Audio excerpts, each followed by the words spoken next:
Hey everyone, welcome back to a fresh episode where we dive into a perplexing marital conundrum, a tale of tied-up boots and the unintended emotional fallout that ensued. Strap in as we unravel this story of a life-saving volunteer EMT, his neat freak wife, and the surprising impact of a simple pair of laces on their relationship. Yes, I know the title is bizarre, and I can't believe I'm actually writing this. My wife is a neat freak. Always has been. She throws notes on my desk out assuming they're garbage. My belongings get rearranged to the point where it takes me hours to find them. It's something I've come to accept. I'm not happy about it, but we have a pretty happy marriage on the whole. I am a volunteer EMT, and I keep my boots unlaced up against the wall next to my clothes hamper so that I can throw them on along with my uniform if a call comes in during the middle of the night.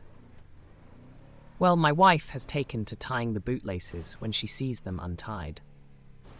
Not only does she tie them, but she tightens them and double knots them to the point where I need to undo the knot, open up the boots, and let a little slack out to fit my feet into them. I ignored it the first 2 times, but the third time she did it, I made it a point to bring up to her the next day. I very calmly said, "Hun, I appreciate that you want everything neat, but please do not touch my boots in the future.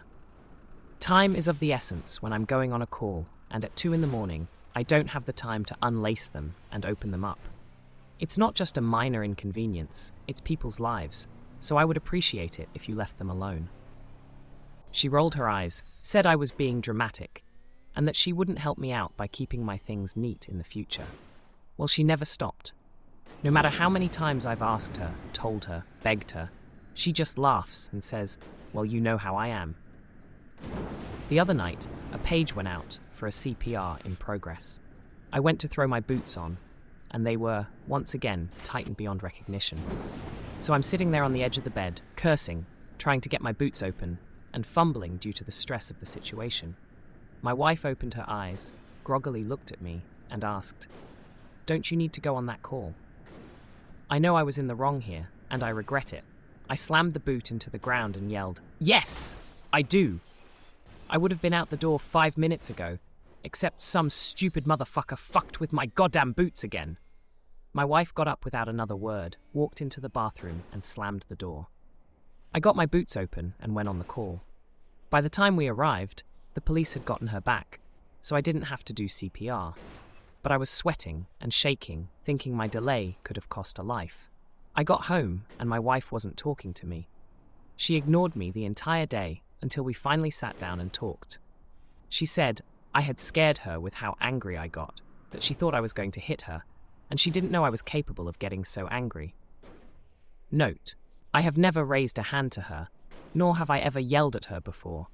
I am absolutely not a violent person in any way, shape, or form. I apologized for yelling at her and acknowledged that I hadn't meant to snap at her. I was frustrated with the situation, as I needed to get to the person in need of CPR as soon as possible, and it was a delay that didn't need to happen. I, once again, pleaded with her not to touch my boots, because lives were literally on the line. She told me that if I was going to overreact and make her afraid, then she would never touch my boots again, because she didn't want to live like that. Last night, before I got into bed, I had a sinking feeling, so I went over and checked my boots. I was very disappointed to find them tightened up again. So I decided to show her how it felt.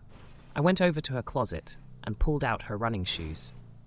I unlaced the shoelaces on both of them, removed them from the shoes completely, curled them each into a little coil, put them inside the shoes, and put them back. I then went to sleep. At 6:15, I was woken up by my wife screaming, "How could you? Why would you do this?" holding up both laceless shoes with tears in her eyes. My wife likes to go for an early morning run, and I knew she would want to get out the door as soon as possible. I smiled and said, "You know how I am. I just like things neat." She continued sobbing and walked out of the room. So by the time she was all laced up again, it was raining, so she missed out on her run. I actually feel pretty terrible about that, because I really only wanted to delay her, not ruin her plans completely. At this point, she's alternating between crying that I went out of my way to hurt her and ignoring my presence. I acknowledge that what I've done has been pretty childish and not at all constructive. I just don't know what to do. She said, through tears, "You admitted you were totally in the wrong for yelling at me, and then you turned around and took it out on me in a different way. What is wrong with you?" The problem is, to her, an apology means taking on 100% of the fault. When I apologized for blowing up, she took that to mean she was 100% in the right, and that my feelings were completely unjustified. So at this point, I haven't apologized for ruining her run, because she'll take that to mean that she wasn't wrong to touch my boots. I've tried to have these discussions, but it's in one ear and out the other. We have such a good relationship, otherwise. But I feel like this issue has reached a tipping point and it's going to continue to result in arguments until we resolve it. How do I make things right with my wife, while still letting her know that I won't tolerate her disrespecting my property anymore? My wife has never been diagnosed as having OCD. As an EMT, I'm very careful about labeling someone as having a disorder, as I don't have the proper qualifications to make that diagnosis. I do agree that it's time for her to see somebody, get a proper diagnosis, and address these issues. My boots lace up in the front and zipper on the side. They're not a full unzip, but rather an unzip to open them up a bit. The way my wife is tying them makes them impossible to get on, even with the zipper down. They're weatherproof and great for standing on rough terrain or the highway after accidents. They're only about a year old, and were actually a gift from my wife. I've not considered Velcro before. I'm a bit hesitant to do that, as I don't know that they wouldn't catch on things or wear out quicker. I've tucked the laces in, but she still tied them up. This is a bit of compulsive behavior on my part. I don't leave my boots in the garage because my mother was a smoker growing up, and that's where she would smoke. So I would end up with ashes in my shoes and having them reek of tobacco after. So I developed a habit of wearing them into my home. Also, if I leave them there, they're likely to get moved someplace safe where it will take me even longer to find them. Putting the boots in the closet, she found them and tied them. Putting them under the bed or out of sight, they were found, tied, and moved to the closet. I honestly believe that a footlocker or any other kind of box would get moved to where I would have to wake her up to find it. If it's locked, then my keys are likely to go missing. For some reason, sitting on my dresser is not appropriate, but in the pocket of a jacket downstairs in the closet is. I am likely going to start putting my boots in the car, though I had to laugh at the people suggesting decoy boots. As much as it may seem like it, I'm not living in a Spy vs. Spy cartoon. I am a volunteer EMT. We respond from home. We don't have sleeping quarters, and I work the overnight shift, so I sleep during my shift, get out of bed when a call comes in, drive to the building, and take the ambulance to the scene. This is typical of volunteer organizations. Paid EMS is more likely to have sleeping quarters or even require EMTs to be in the truck throughout their shift. Community-based EMS is more likely to take 911 calls and respond to emergencies whether paid or volunteer.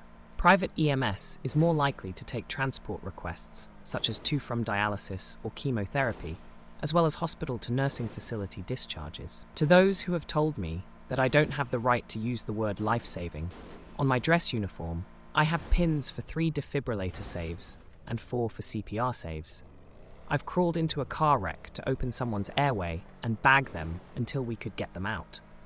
While transporting a patient, I recognized signs of internal injury and ordered we divert to a trauma center, where he was put directly into emergency surgery that saved his life. Did I do these things entirely by myself? No, of course not.